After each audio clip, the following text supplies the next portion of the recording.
Guys doing? How are you guys doing? We're back with another video. Charles Leclerc, the most underrated driver of 2021. You guys have been asking me, Chaz, you gotta react to man Charles. As you guys didn't know, Charles is my real name.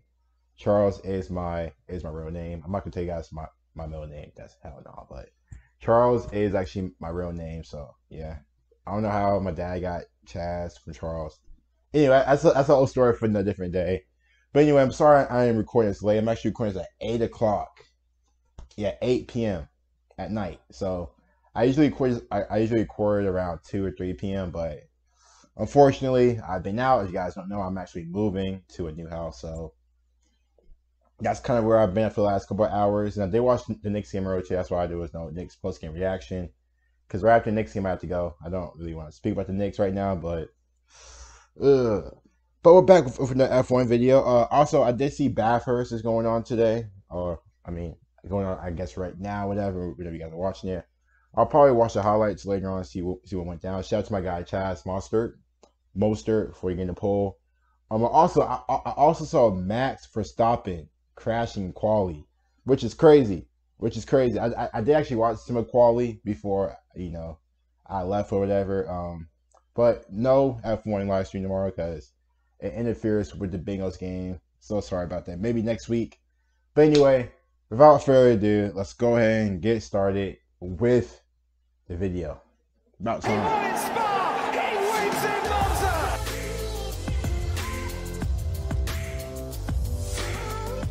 Shout out to that guy, John Warren. If you'd have told the average F1 fan that this driver would be underrated in 2021, they probably wouldn't have believed you. 2 years ago, Charles Leclerc was in his second year in Formula 1 and was taking the fight to Sebastian Vettel, a four-time world champion. Many people were already calling him a future world champion, and for good reason. He was far from underrated because everybody knew how good he was. Even when his team were considerably less competitive the following year, Leclerc still managed to achieve 2 podiums and outscored Sebastian Vettel significantly. It was already clear to most that Leclerc had the speed, but he proved— Yes, that was wine. Yes, your boy drinks wine. If you're underage, don't drink wine.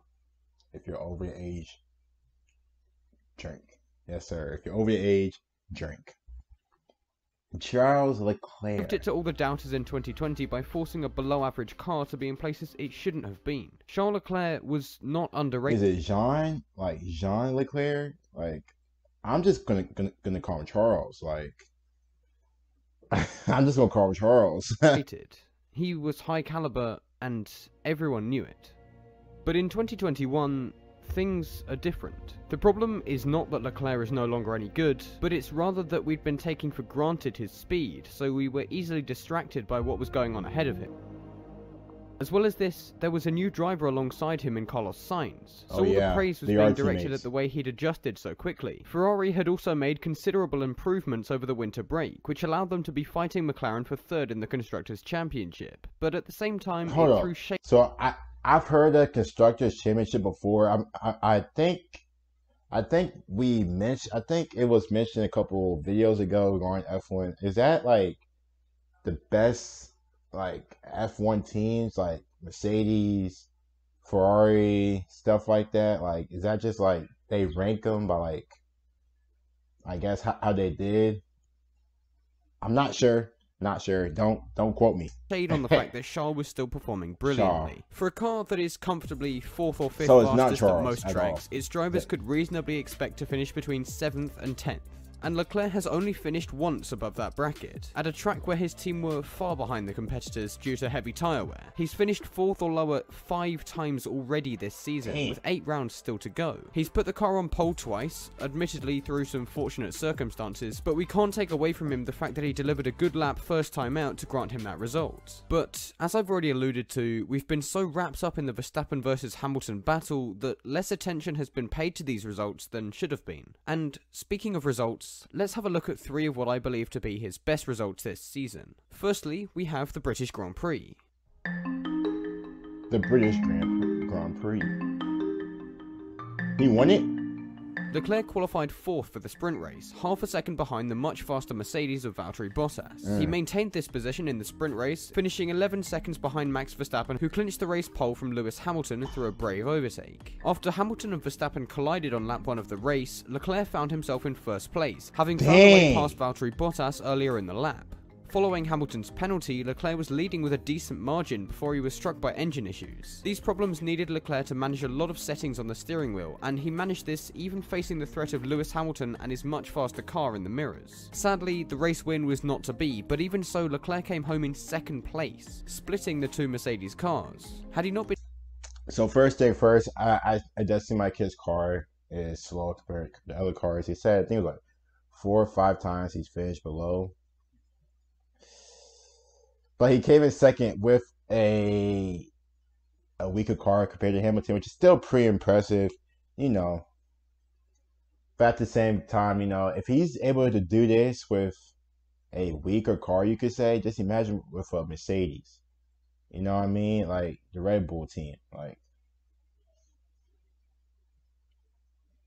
you never know. Never know. Been suffering from engine issues on Sunday. I genuinely believe he would have come home to win that race. Yeah, he could have won it. The 4th fastest car that day. While the attention was of course showered over Lewis Hamilton winning his home Grand Prix and the controversy surrounding it, Leclerc's performance that day went severely under the radar, despite it being, in my opinion, one of his best performances ever. The Ferrari car was very obviously not the fastest one, with the Mercedes being over half a second faster in qualifying and about a second faster in race trim. For Leclerc to have almost scored a race win in a car that not only didn't have the pace to achieve it, but was also facing engine issues, was a hugely impressive achievement, and that trophy should be one that Leclerc treasures for a long time. Secondly, we have the Baku Grand Prix, or more specifically, the qualifying session.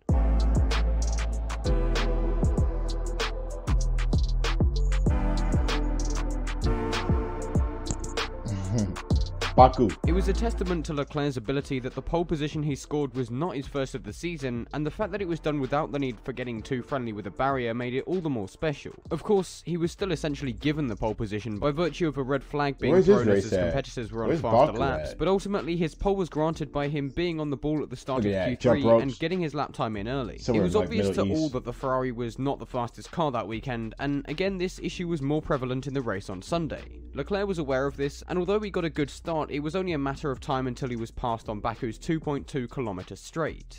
Leclerc didn't lose himself time defending and allowed the faster cars to pass in a strategic decision that meant he continued to pull away from the midfield, who he was genuinely fighting that day. As a result, Leclerc achieved a finishing position of 4th, scoring 12 potentially valuable points for his team.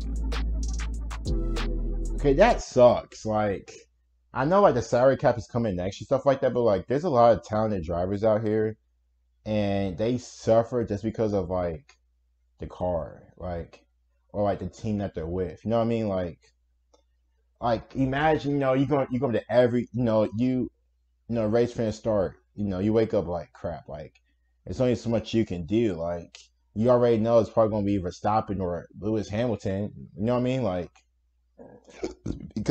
because of their car, like the car is just that much better compared to like the other drivers' cars. And it's like you can try to go as hard as you could on the track, try to go as fast as you can on the track, but sooner or later, like he said, like Leclerc had to let the other cars, he had to let the cars pass him. Like, just nothing he could do. Like, sooner or later, he was going to eventually get past, which sucked. You know what I mean? And Charles is probably a great, great, great driver. Everybody's looking like he's underrated, whatever. But at the same time, like, it sucks that, he's busting his ass every race. But just because his car isn't up, isn't as good as Mercedes cars or whatever, there's only so much he can do. So that's just my point of view of it. Like, it just sucks though. That's why I'm really looking forward to the salary cap next year, because we are really finna see like everybody's basically on like an equal playing field down there. Yeah. Yeah. We finna see some variety, baby. Yeah. Finally, we have his most recent performance at the Italian Grand Prix. Leclerc called this result one of his top 5 performances in F1, and I have to agree.